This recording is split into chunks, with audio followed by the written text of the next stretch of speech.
An ancient text, once revered by prophets, once cited by early church founders. And yet today, you won't find it in any official Bible approved by the Vatican.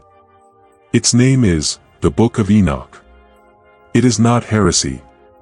It is not pagan folklore.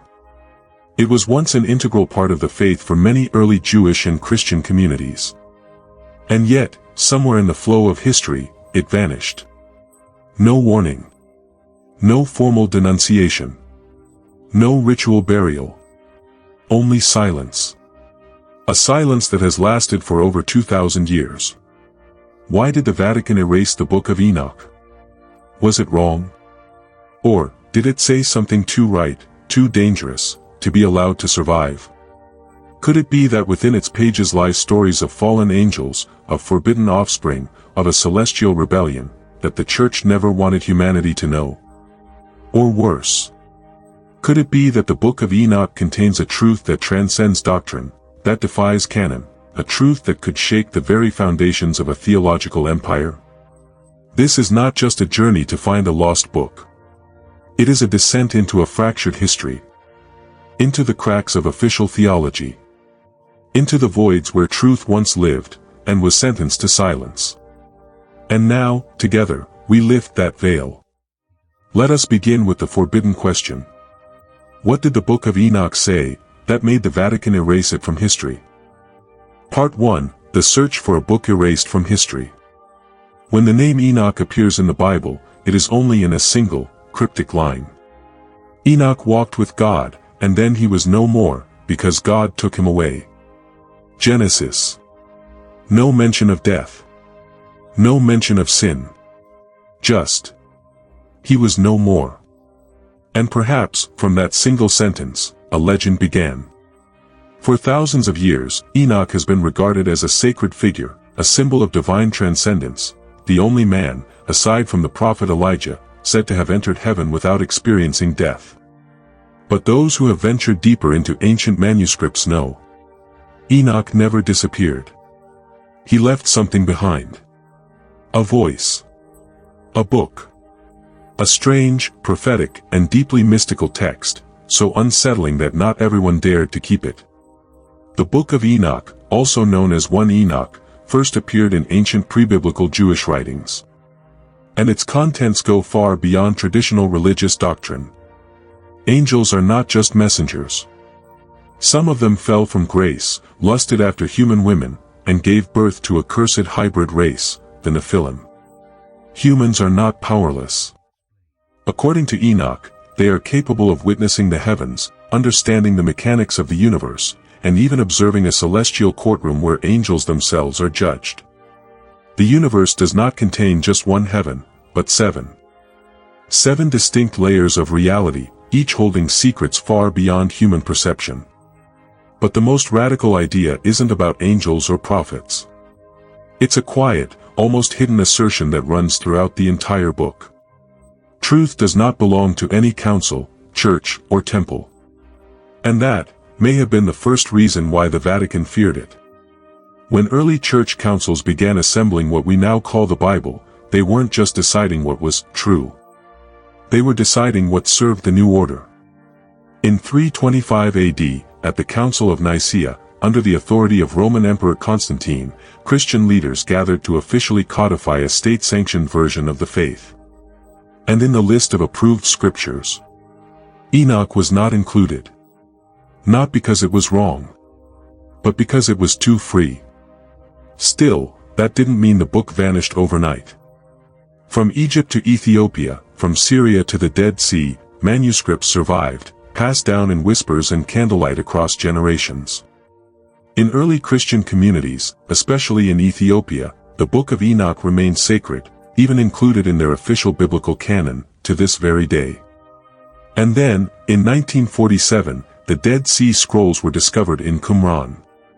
Among them, fragments and entire passages from the Book of Enoch, confirming that the text was once far more widespread than modern theology admits.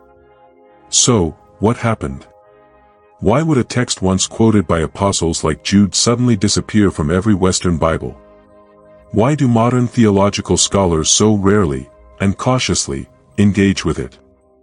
And who gave the order to bury a book that may have had the power to reshape our understanding of God?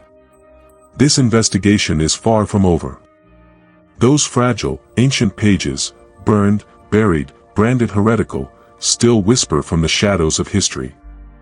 And in the next chapter, we will go even deeper into the contents of the Book of Enoch itself, to uncover what was written there that the Church could never allow to be remembered. Part 2, What Enoch Revealed, and the Church Tried to Bury. A forgotten book might simply be a casualty of time. But a book that is banned, removed from canon, and labeled heresy, usually signals something far more dangerous. And in the case of the Book of Enoch, that danger lies in one unsettling fact. It describes a world the Church never wanted you to believe existed.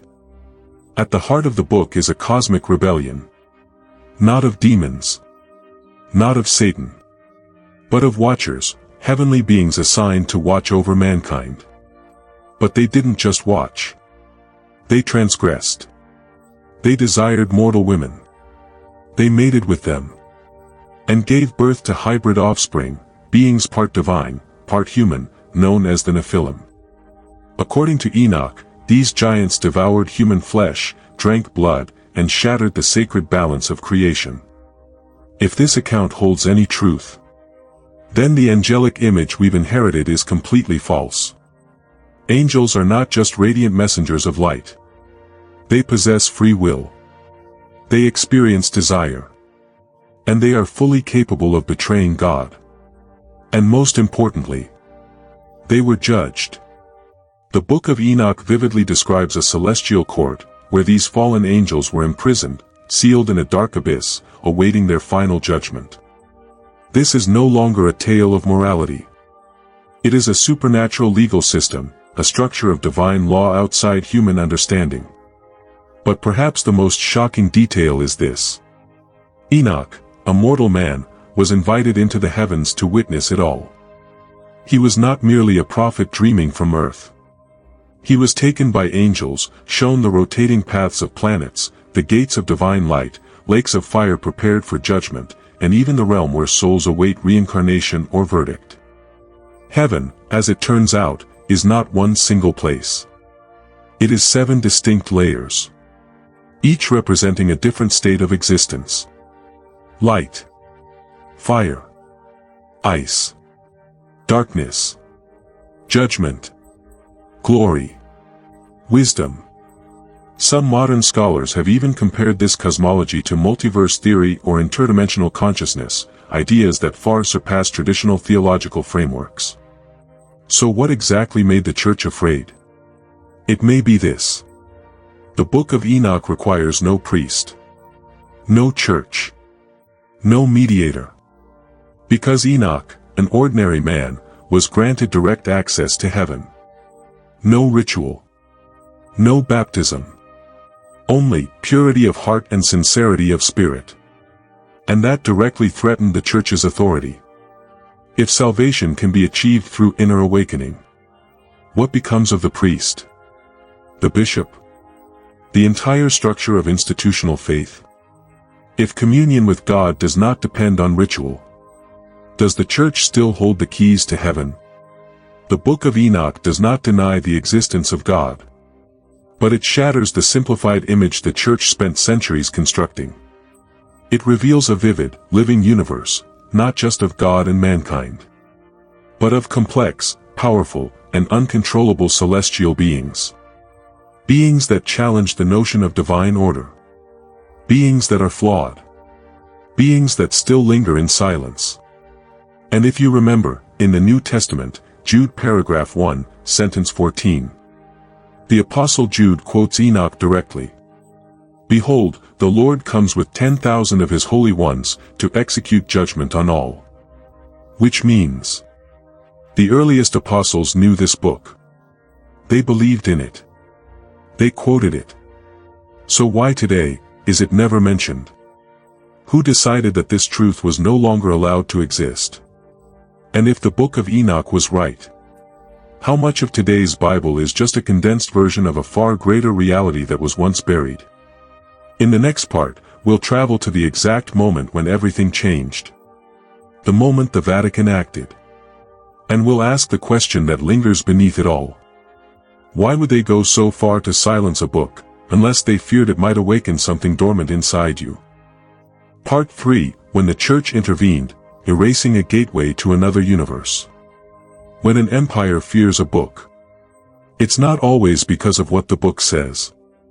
It's because of what it might awaken. In the 4th century AD, Christianity transformed. From a persecuted faith to the official religion of the Roman Empire under Emperor Constantine. But to turn belief into a tool of governance, the Church had to do one thing first. Control thought. Standardize belief. Eliminate the uncontrollable. At the Council of Nicaea in 325 AD, for the first time in history, a gathering of bishops, backed by the emperor himself, drafted a white list. Which books would be called scripture? What beliefs were permitted? And what was to be burned? The Book of Enoch was not included. It wasn't debated. It wasn't defended. It was simply erased. But why? Because Enoch didn't support a theology of control. It didn't preach salvation through church authority. It didn't elevate temples, rituals, or clerical hierarchies. It didn't portray God as a solitary ruler on a throne. But instead revealed a multi-layered cosmos, filled with choice and consequence. It showed that a human being could reach the divine without mediation. And that, for any system seeking exclusive control over salvation, was unacceptable. From the 4th to the 13th century, as the Church expanded across Europe, a long-term campaign was quietly enforced. Manuscripts were destroyed. Monks who preserved Enoch were labeled heretics. Sects with similar beliefs were branded heretical and exterminated. Even during the Crusades, many scholars now believe that the slaughter of so-called heretic groups like the Cathars was not just about doctrine, but about eliminating those who still held fragments of ancient knowledge, including the Book of Enoch. A purge of memory took place. Not with sword and shield, but with ink and fire. A fire that didn't just consume paper, but scorched the right to ask. Why was this erased? Yet history can never be completely rewritten. In Ethiopia, beyond the reach of Roman influence, the Book of Enoch was preserved. It was treated as sacred, copied by hand, and most importantly, passed down orally, as part of cultural memory. Then, in the 20th century, the world rediscovered what had been hidden. In 1947, the Dead Sea Scrolls were uncovered in Qumran.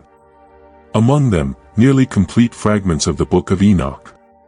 Proof that it was once widely read across the ancient Middle East, centuries before the Christian canon was finalized. And that means only one thing. The Church tried to erase it, but never fully succeeded. But the deeper question still remains. Why erase it at all? If it was just myth, just legend, what reason could be so compelling that the Vatican, one of the most powerful religious institutions in human history, kept it buried for over 1,600 years? Some scholars offer a chilling possibility. The Book of Enoch is not just a story, but a record. A pre-biblical document, detailing a connection between humanity, otherworldly beings, and a cosmic rebellion the Church would rather forget. A gateway to another universe, where humans are not simply subjects of faith, but witnesses to a divine conspiracy.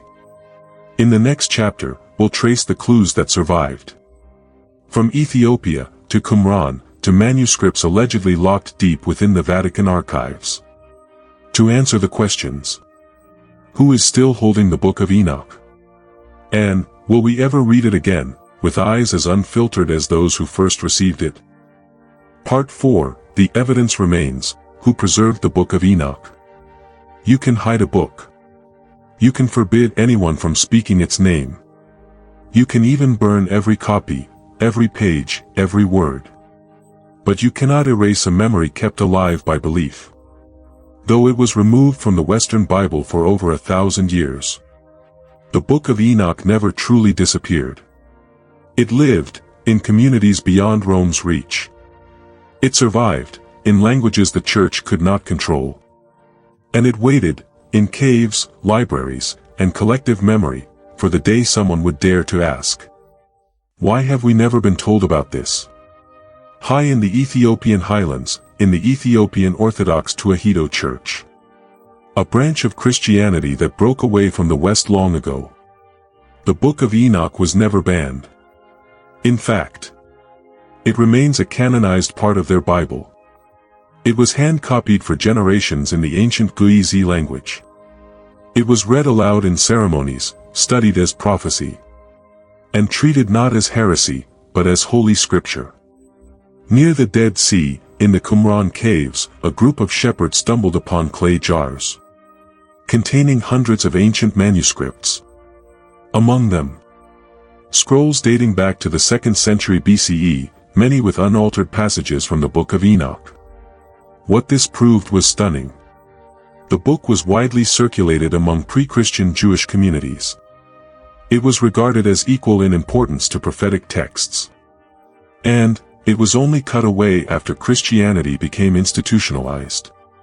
Beyond the Guizi manuscripts of Ethiopia, scholars have uncovered scattered fragments of Enoch in Greek, translated during the Hellenistic era; Old Church Slavonic, preserved in Balkan and Russian traditions; Armenian, in a religious culture that kept many texts Rome labeled heretical. Every translation, every surviving line, a quiet testament to one thing: there was a time when the Book of Enoch was essential for anyone seeking God. In 1608, Renaissance historian Joseph Justus Scaliger noted rumors that the Vatican held a copy of Enoch in its possession. But no outsider ever saw it. Even today, the Vatican's secret archives, Archivum Secretum Vaticanum, which holds millions of ancient texts, refuses to confirm the full contents of its collection. So the question remains: why would they keep it? Maybe the Church didn't destroy the Book of Enoch. Maybe they just hid it better. Far enough so the public would never find it. Deep enough that only select scholars might access it. And long enough for history to forget it was ever there. But collective memory is not so easily erased. In the 20th century, modern translations began to surface, most notably the English version from the Guizi manuscripts translated by scholar R.H. Charles, not Darwin.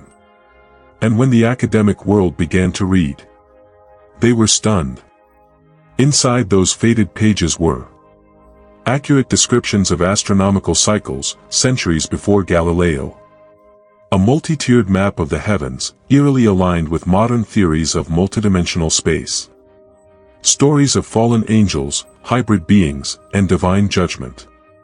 Narratives so bold that no canonical Bible dared to include them. The truth is, the Book of Enoch was never lost. It was simply waiting to be found. And if it still exists, in ancient libraries, in collective memory, in dusty handwritten scrolls, then we must ask the next question. What does the Book of Enoch truly reveal? About heaven, about mankind, and about the power we once had, but were made to forget? If the Book of Enoch is the missing piece of history, could it also be evidence of a supernatural civilization, one that once walked beside us, and was erased by religious hands? Was Enoch merely myth, or the last surviving trace of a civilization we were forbidden to remember? That may be the final question. And the most dangerous one of all. Part 5, was Enoch merely a myth, or the trace of a forbidden civilization? For centuries, the Book of Enoch was dismissed as fantasy, as symbolic religious literature, as the product of ancient imagination. But if you've stayed with us this far, perhaps you've begun to wonder. Was it ever just a myth? What the Book of Enoch describes doesn't feel like a dream. It's detailed, structured, bound by rules, mapped by a cosmic geography, with layers of heaven, corridors of light, gates of energy, and cliffs where angels are exiled. And most surprisingly, it follows a logic that many modern scholars now admit. It closely resembles the architecture of quantum, multidimensional reality, long before such concepts existed in physics. Did Enoch actually travel into another dimension? Some researchers suggest. Perhaps Enoch didn't ascend in the religious sense, but was taken, by a higher intelligence, beyond the reach of human understanding at the time. And if that's true, who were the Watchers, the fallen angels he encountered? Were they beings capable of breeding with humans? Possessors of advanced knowledge, metallurgy, sacred language, cosmology, and forbidden magic? Creators of the Nephilim, a hybrid race so destructive it prompted a divine extinction event, the Great Flood? The tale of angels teaching humans how to forge weapons, make cosmetics, read the stars, and invoke spells. Is it really just mythology? Or is it a faded memory of a time when humanity came into contact with an ancient extraterrestrial intelligence and mythologized the encounter to survive? Some lost prehistory theorists go further. The Book of Enoch is not merely a spiritual text. It is a recorded testimony from a transitional era when early humans were visited, altered, or guided by a non-human intelligence. A time when the word gods was not metaphor, but a description. And perhaps that is why the church buried it. Because if Enoch is right, angels are not innocent stained glass beings, but flawed, complex entities with their own agendas. The Nephilim were real, and humanity is not God's only creation. And if a man once passed through a cosmic gate, as Enoch did, then every theology based on divine exclusivity would crumble. But the most frightening possibility isn't that it happened. It's that it's still happening. That the civilization Enoch glimpsed has never left. Not in some faraway galaxy, but encoded within ancestral memory, quietly echoing in our blood. Or deeper still, locked inside our genetic history, buried beneath centuries of theological conditioning. And this, perhaps, is the real reason the book was hidden. Not to protect you from heresy, but to protect a version of history so fragile that if exposed, it could collapse the entire spiritual architecture built upon it. So now, we are left with one final question. If Enoch was not merely a myth, then what truth within his book was so powerful that even the Vatican trembled to face it? Part 6, Unveiling the Truth, Enoch, the book no one was allowed to remember. When a book is removed from history, when its name is erased from every official doctrine, when every copy is burned, every mention redacted, and every believer who speaks of it is labeled a heretic, you must ask, what truth did that book reveal? The Book of Enoch is not just a tale of angels and men. It redraws the entire map that modern religion has built. It turns angels into vulnerable, even dangerous, beings. It places humanity not as insignificant, but as the center of a cosmic conspiracy. It shakes the image of God, not as a solitary sovereign, but as part of a vast system of divine law, where absolutes no longer apply. And perhaps, that is the real reason Enoch was erased. Not because he was wrong, but because he said something right, far too soon. The Vatican never issued a formal denunciation. There was no declaration of heresy. No public condemnation. Only silence. And in the world of faith, silence is often a stronger sentence than open rejection. But truth doesn't require approval. It doesn't need the blessing of a throne, or the stamp of a cathedral. It only needs to be remembered. And perhaps, that's what every system of power fears most. A truth that survives in memory. Quietly, patiently. Waiting to wake. Enoch never died. He was no more, because God took him. But now, he returns, not in flesh, but in the charred pages rediscovered. In the memories that rise again. In the questions that were never allowed to be asked. And if you've stayed with us through this journey, You may now feel what generations before you once felt, but never dared name. That there are truths which don't need to be believed. Because they never truly disappeared. Even when an entire empire tried to erase them. So the question is no longer about Enoch. It's about you. What will you do with a truth like this? Will you dismiss it? To stay safe in the comfort of what's familiar? Or will you step forward? Into the dark, where the unanswered questions still whisper. The Book of Enoch was not forgotten. It was forbidden to remember. And now, you remember. Unsolved mystery, why did the Vatican erase the Book of Enoch? May have come to an end. But your journey toward truth has only just begun.